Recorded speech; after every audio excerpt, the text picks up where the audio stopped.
Bienvenue dans Capital Humain.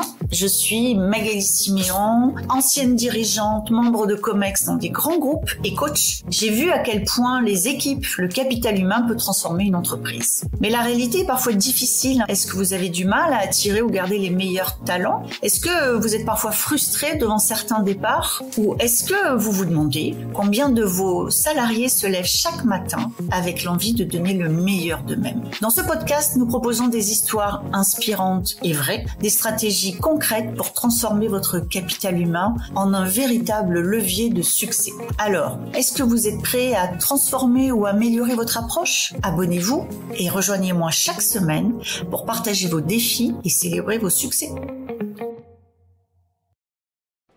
Aujourd'hui, je reçois Charlène Razafine-Salama. Charlène ne voulait pas être DRH depuis qu'elle était toute petite, mais elle a quand même fait une carrière et une formation très orientée RH, très orientée humain.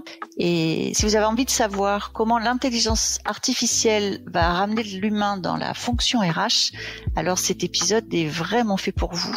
Ramener de l'humain, et puis on parle d'inclusion aussi. Et l'inclusion est un des grands enjeux 2024 de la fonction RH et des entreprises.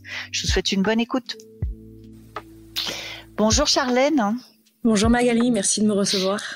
Merci d'être là avec nous. Est-ce que vous voulez bien vous présenter pour nos auditrices et nos auditeurs? Oui, alors donc moi je m'appelle Charlène, j'ai 36 ans, je suis responsable RH. J'ai pratiquement 15 ans d'expérience dans le secteur des ressources humaines. Alors, quand on voit mon parcours, on peut effectivement se dire tout de suite que j'ai voulu être DRH. Pas nécessairement. Alors très classiquement, je me suis orientée vers ce métier parce que j'étais pas très à l'aise avec les chiffres, très à l'aise non plus avec les matières scientifiques, malgré que j'avais envie de travailler dans ce secteur-là. Donc je me suis orientée plutôt vers une filière généraliste, économique et sociale, ensuite un DUT gestion des entreprises et administration option RH, et c'est là que j'ai découvert ce métier et j'étais convaincue. Donc convaincue, je poursuis mes études de la licence en Master 2 en alternance à SUP-DRH. Et puis finalement, ce qui m'a plu dans ce métier, c'est l'interaction humaine. Parce que quoi qu'on en dise, il y a humain dans ressources humaines. Le fait de gérer les talents, la résolution des problèmes, contribuer à un environnement de travail dynamique et positif. Ça, ce sont des choses qui me plaisaient. Et puis aussi participer et prendre des décisions pour influencer finalement une culture d'entreprise et favoriser le développement professionnel me plaisait. Alors forcément, j'ai envie de vous titiller un peu. Oui, il y a humain dans la fonction DRH. Moi, j'ai un peu l'impression aujourd'hui que le DRH est noyé dans le réglementaire, est noyé dans les évolutions de droit social qui s'imposent à lui, est noyé dans des nouvelles contraintes autour du recrutement, trouver des candidats, le turnover. Et ça laisse du temps pour penser la relation humaine dans l'entreprise, tout ça? Pas toujours, d'où le fait qu'il y a aussi effectivement cette charge mentale. Parce que je pense que, en tout cas pour ma part, j'ai cette conviction de ce métier, du bien-être, et à la fois effectivement il y a cette double casquette où on veut favoriser le bien-être au travail, permettre aux collaborateurs d'être épanouis, et en même temps il y a aussi la performance de l'entreprise. Donc effectivement il y a parfois des injonctions entre les deux, et il faut trouver l'équilibre et prioriser. Et c'est pas trop inconfortable? Je pense que dès lors qu'on le sait, je pense qu'on l'anticipe. Alors, je vous le dis là aujourd'hui parce que ça fait 15 ans que je travaille. Au début, effectivement, non, sincèrement, je me suis même parfois posé la question de est-ce que je suis alignée avec ces valeurs, etc. Mais dès lors qu'on est OK avec ça et avec, entre guillemets, les règles du jeu, je pense que on peut le faire. Quand les règles du jeu sont claires, en fait. Exactement, quand le cadre est posé et qu'on est aligné avec ce cadre. Et aujourd'hui, on parle beaucoup du futur du travail, on parle beaucoup des nouvelles attentes des salariés. On a l'impression que c'est en ébullition et que la crise sanitaire, avec le développement dans l'urgence du télétravail, a modifié le rapport au travail. Vous le constatez, vous, aujourd'hui, en termes d'évolution de culture? Oui, je trouve que une des tendances majeures, en tout cas que moi j'ai observé ces dernières années dans la culture de l'entreprise, c'est effectivement la flexibilité au travail. Comme vous l'avez mentionné sur la crise sanitaire, en tout cas cette crise sanitaire a accéléré la mise en œuvre du télétravail par exemple, de cette flexibilité, et on est aussi dans une société où on est en manque de temps. J'ai écouté dernièrement le podcast que vous avez fait avec Laurent de la Clergerie, de PDG de LDLC, et ce qu'il dit fait sens. Parce qu'effectivement, on est dans une société où les hommes et les femmes travaillent, les hommes et les femmes sont parents ou sont aidants. parce qu'effectivement, on vieillit de plus en plus, donc plus longtemps. Et donc, effectivement, de plus en plus de personnes vont aider leurs parents, etc. Et donc, finalement, il y a ce temps où on se dit on doit être performant en entreprise ou dans son travail, on doit être performant avec nos enfants, performant avec notre famille. Puis nous, faut pas s'oublier. Donc, je pense que totalement, pour moi, c'est la tendance majeure, c'est la flexibilité au travail. En entreprise, en tout cas dans laquelle je travaille, on a mis ça en place. Un accord télétravail. J'aimerais bien qu'un jour on parle des 4 jours de travail comme l'a mentionné Laurent. Et puis surtout, il faut laisser les options aux collaborateurs. C'est-à-dire qu'effectivement, tous ne sont pas à l'aise avec cette flexibilité au travail. Et encore une fois, c'est ce qu'on disait un peu en amont, c'est dès lors qu'on pose le cadre, à vous de choisir. Et puis un accompagnement des managers, les choses peuvent se faire. Vous travaillez dans un grand groupe de distribution, donc logiquement, il y a un certain nombre de postes qui sont pas télétravaillables. Ouais. Est-ce que dans l'entreprise, ça crée pas un sentiment d'injustice ou d'inéquité entre ceux qui peuvent rester chez eux 2 jours par semaine et puis ceux qui doivent être là tous les jours pour servir les clients ? Oui, bien sûr. Cette différence a été mentionnée. On l'a expliqué avec pédagogie. Effectivement, les métiers sont différents. Il y en a effectivement qui travaillent en magasin, en entrepôt, donc plus difficile d'avoir du télétravail que ceux qui travaillent au siège. Après, on mentionne bien que quand on est en télétravail, on n'est pas là en train de se tourner les pouces. On travaille. Non, c'est sûr. Et c'est cette notion-là, cette pédagogie-là à apporter. Et puis aussi la relation de confiance, finalement. Oui, bien sûr. Qui est à mettre en place, à la fois avec le manager et le collaborateur, et la hiérarchie, le top management. Parce que au final, ils n'étaient pas forcément prêts à faire du télétravail. C'est la crise sanitaire qui a fait que. Mais en tout cas, l'expérience a prouvé que les collaborateurs travaillaient et la performance, elle était là. C'est ça. Certains se plaignent de baisse de productivité avec le télétravail. C'est pas votre constat? Non. J'ai envie de dire, pour ceux et celles qui pensent ça, du moins les personnes qui travaillaient peu n'ont pas attendu le télétravail. Bah bien sûr. Donc, je suis bien d'accord. Et c'est comme si on s'en rendait plus compte en télétravail, alors que oui, on sait qu'il y a toujours eu des gens dans les bureaux qui étaient moins débordés que d'autres, effectivement. Ces changements des dernières années, en quoi ça a modifié votre métier de DRH? Finalement, ce développement du télétravail, la flexibilité, les nouvelles attentes, ça change quoi dans votre métier au quotidien? Eh bien, ça change déjà la relation avec les collaborateurs et les managers, de sensibiliser. Je pense que c'est surtout la relation de confiance qui a changé, l'objectif. Et à la fois, j'ai envie de dire, les bases sont toujours présentes. C'est-à-dire que c'est finalement proposer plusieurs options aux collaborateurs, télétravail ou non, 1 jour, 2 jours, 3 jours, à eux de s'organiser aussi. Et qu'effectivement, ces pratiques ne conviennent pas à tous les métiers.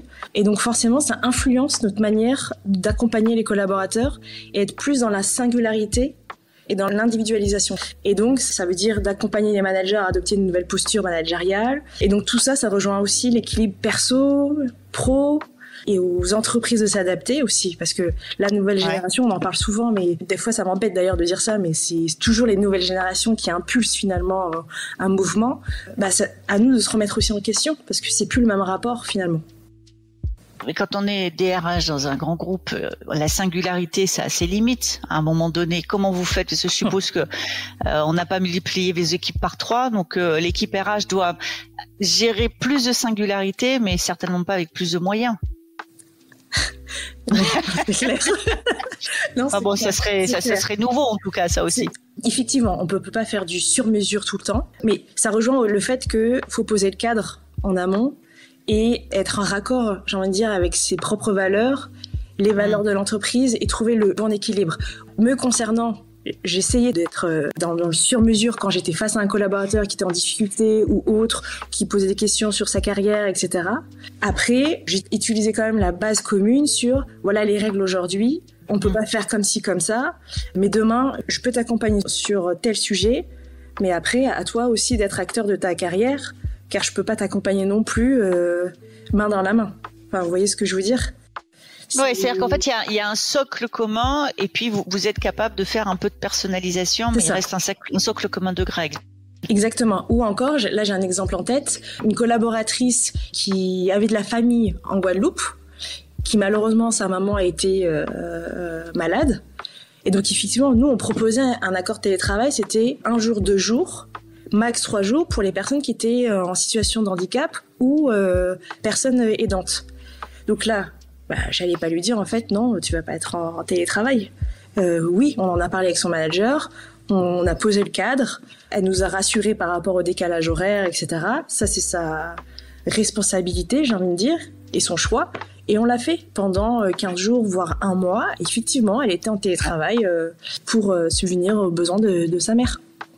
Et ça, je suppose que pour la salariée, ça n'a pas de prix et ça crée une fidélité à l'entreprise. Tout à fait. Mais ce qui m'emmène à la question suivante. Dans le nouveau gouvernement, on a désormais un ministre de la santé et du travail, donc réunis dans un même endroit. C'est quoi le rôle du DRH? Alors, j'aimerais bien qu'on parle de santé et puis de santé mentale, qui est un sujet qui arrive plus sur les tables. Pour vous, quel est le rôle d'une fonction RH dans la santé des salariés et dans la santé mentale des salariés? Déjà, c'est de prendre la température finalement de l'ambiance générale de l'entreprise, notamment quand on est face à des transformations, à des organisations qui sont toujours en mouvement. Tout le monde n'a pas cette capacité et cette compétence de s'adapter aussi vite, d'être agile finalement. Donc c'est effectivement prendre la température via des questionnaires et puis ensuite derrière mettre en place des actions.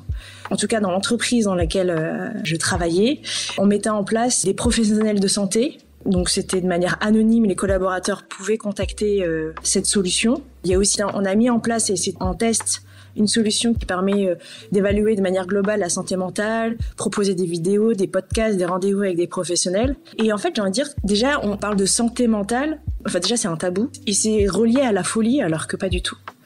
Et je pense que quand les entreprises sont prêtes à mettre en place ce genre de dispositif, de solution, c'est qu'elles ont, je pense, assez maturé le sujet de se dire la santé mentale, finalement, c'est aussi gérer ses émotions et dans la société actuelle où on est, c'est primordial. Donc, et le test a donné quoi? C'est-à-dire les salariés ont accueilli comment cette initiative? Alors malheureusement, moi je suis partie avant, mais en tout cas avec mes collègues, ça a été plutôt bien accueilli. Et au contraire, c'est toujours un plus, je trouve. Encore une fois, c'est toujours bien accompagné, c'est-à-dire que on arrive facilement à mettre en place des applications en lien avec la santé physique. C'est souvent dans les grandes boîtes d'avoir une salle de sport, etc. Mais dès lors qu'on parle de la santé mentale, tout de suite, on a un peu peur, c'est un peu tabou. Et en tout cas, je suis plutôt contente que ces entreprises prennent ces décisions-là pour la mettre en avant. Est-ce que vous avez constaté dans votre entreprise une augmentation des burn-out? C'est toujours délicat parce que burn-out. Ah oui. C'est toujours délicat parce que c'est un jeu à plusieurs personnes et c'est pas unilatéral. Oui, je suis d'accord. Puis on met un mot aussi sur quelque chose où on ne mettait pas de mots avant. Oui, donc je sais, la question est délicate. Donc voyez comment vous souhaitez y répondre.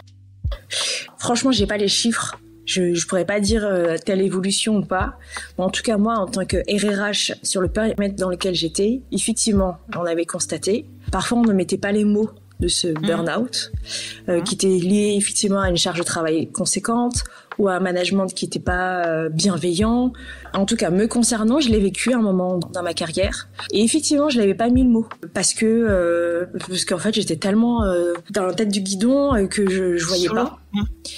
Et c'est en prenant du recul et après en évoluant vers un autre poste que je me suis dit, mais en fait, c'est ce que j'ai vécu. C'était ça. Ouais, c'est ce que j'ai vécu. Donc, moi, j'ai cette capacité à rebondir vite et prendre ce genre d'expérience comme une richesse. Beaucoup ne sont pas dans cette capacité-là et c'est pas grave, on les accompagne comme on peut, mais c'est aussi les mettre face à une situation qui est aussi délicate. Et puis surtout, j'ai envie de dire, sensibiliser les managers sur le sujet, sur le management au sens large. En fait, il est là, le management, il a évolué. Moi, je sais que voilà, je suis restée 10 ans au sein du groupe de la grande distribution. En 10 ans, j'ai vu une évolution de management. Dans quel sens? Très rapide. C'est-à-dire qu'avant, on était plutôt dans un management encore entre guillemets, années 80, très directif, très descendant. Et de plus en plus, beaucoup plus dans l'interaction, l'échange. On veut mettre ça en place. Et on va demander à tel manager, à tel collaborateur comment ils le prennent. Puis du co-développement. Alors, ça n'empêche pas qu'il y a toujours des personnes qui peuvent être un peu dur dans leur management, exigeant si on veut être politiquement correct, mais beaucoup plus d'échanges et d'écoute, je trouve. Et ça, c'est apprécié par les salariés? Ah oui. Ouais. Oui. Et encore une fois, j'ai encore écouté un dernier podcast où on vous en avait parlé avec une entrepreneuse, alors j'ai plus le nom en tête, je crois que c'était Manon, où elle parlait effectivement de, ça revient toujours à cette gestion des émotions finalement. Oui, c'est Manon Tournant, oui. Voilà, exactement. Toujours la gestion des émotions, de l'accueillir, est-ce qu'on est capable d'accepter cette émotion? Et j'ai envie de dire qu'on est tous imparfaits en fait. Donc quand on réalise ça, je pense la relation elle est plus simple avec ses collaborateurs et son équipe. Moi, en tout cas, en tant que manager d'équipe, c'est comme ça que je l'ai fait. Je leur ai dit, je peux faire des erreurs, comme vous, mais on se le dit avec transparence. Est-ce que ça veut dire finalement, quand je vous écoute, que les relations humaines, les ressources humaines et l'humain dans l'entreprise, c'est aussi redonner de l'espace aux émotions dans l'entreprise, alors que on sort d'une période où on est très dans le soi fort dans l'entreprise, c'est-à-dire que très clairement on n'est pas triste, très clairement on n'est pas déprimé, éventuellement on peut se mettre en colère, peut être une émotion qui est tolérée dans l'entreprise. Toutes les émotions qui seraient des émotions de vulnérabilité sont pas bien vues. Non. Et est-ce qu'une des évolutions que vous verriez, c'est qu'on irait plus vers ça, c'est-à-dire des entreprises qui seraient capables aussi d'accepter que leurs salariés ressentent? Je pense, alors peut-être c'est utopique de ma part, mais en tout cas j'en suis convaincue. Et ça rejoint ce qu'on s'est dit tout à l'heure, la singularité finalement. D'accepter l'authenticité des uns et des autres, toujours en posant un cadre, mais comme en société finalement. Et oui, d'accepter les différences. Oui, on est différents. Et quand on verra les points forts des uns des autres ou les axes de développement, ça prend du temps. En fait, c'est ça. C'est qu'il y a toujours cette notion du temps au travail et dans la société. C'est qu'on veut faire tout vite, être performant rapidement, que ce soit dans le sport, que ce soit dans sa vie personnelle, avec des enfants. Oui, je vais être la meilleure mère, je vais être le meilleur parent. Au travail, je vais être performante et répondre à tous les objectifs. Et finalement, on prend pas ce temps de se dire « Oh, stop !» En fait, j'ai le droit aussi de ressentir effectivement cette vulnérabilité, cette émotion et en tout cas, me concernant, je pense que j'ai toujours été authentique. Ça a mis du temps aussi parce que ça a évolué en 10 ans dans l'entreprise dans laquelle j'étais. Et je pense que ça a été aussi ma force dans les dernières années. Un peu moins avant, parce que c'était synonyme de faiblesse, encore une fois. Ouais. Moi, je comprends. Et alors, sans sortir votre boule de cristal, pour vous, l'évolution de la fonction RH 2024, s'il se passe quoi, vous pensez, pour les RH? 2024, toujours ce sujet de la flexibilité au travail, la gestion à distance, ce seront pour moi des sujets challengeants pour les RH, parce qu'il y a ce maintien du bien-être et de l'équilibre des collaborateurs. Je dirais un autre sujet qui est aussi une principale transformation, c'est la diversité et l'inclusion. Oui. Absolument. Qui joue un rôle majeur pour sensibiliser encore une fois sur la différence, qu'il n'y a pas une voie unique pour atteindre des objectifs, pour faire tel métier, pour avoir plusieurs casquettes de métier, etc. Et j'ai envie de dire surtout, l'évolution majeure pour moi, c'est la technologie, c'est l'intelligence artificielle. Je trouve que dans le métier des ressources humaines, on n'a pas encore cette culture du digital. Et c'est effectivement de sensibiliser sur ça, c'est-à-dire que l'intelligence artificielle, ce n'est pas juste pour automatiser des tâches qui n'ont peut-être peu de valeur ajoutée, mais c'est aussi pour analyser les données, être source de prise de décision. Et donc le rôle du RH va forcément évoluer, c'est-à-dire qu'on sera encore plus business partner et coach, j'ai envie de dire, pour accompagner les organisations et les managers et les collaborateurs. Ah, et donc, par rapport à la discussion qu'on avait au début de l'épisode, ce que vous dites, c'est plus de singularité, plus d'individualisation, donc plus de travail, mais avec des outils d'IA qui permettent de gagner du temps sur un certain nombre de choses plus administratives et d'automatisation. Et revenir aux ressources humaines, en fait. Donc l'IA peut être cette opportunité-là, non pas de disparition d'emplois, mais d'enrichissement du métier du DRH. Totalement. C'est-à-dire qu'on peut effectivement avec l'IA aujourd'hui automatiser des tâches administratives comme la gestion des tri des CV, la planification des horaires, les absences, les congés payés, mais ça va pas enlever le rôle même du RH, du DRH sur la gestion des talents, la gestion du développement des collaborateurs, la prise de décision pour répondre à une performance de l'entreprise, aux objectifs globaux. Finalement, ça va peut-être remettre l'église au milieu du village, c'est-à-dire que les DRH seront plus dans une vraie culture organisationnelle, positive, favoriser la collaboration. Ça sera le mot de la fin et je trouve ça très optimiste. Merci beaucoup, Charlène. Merci Magali. Merci d'avoir été avec nous aujourd'hui. Si vous avez aimé cet épisode, pensez à le partager avec vos collègues ou avec d'autres dirigeants et à nous laisser une petite note. Ça fait toujours plaisir et ça nous aide beaucoup. Vous souhaitez en savoir plus? Abonnez-vous pour rester avec nous et sentez-vous libre de nous faire part de vos réflexions en commentaire. J'adore ça. Et si vous avez envie de partager votre histoire ou vos expériences, n'hésitez pas à me contacter sur mon site Lily facilite la vie info. À bientôt dans Capital Humain, le podcast pour que les salariés soient heureux et productifs.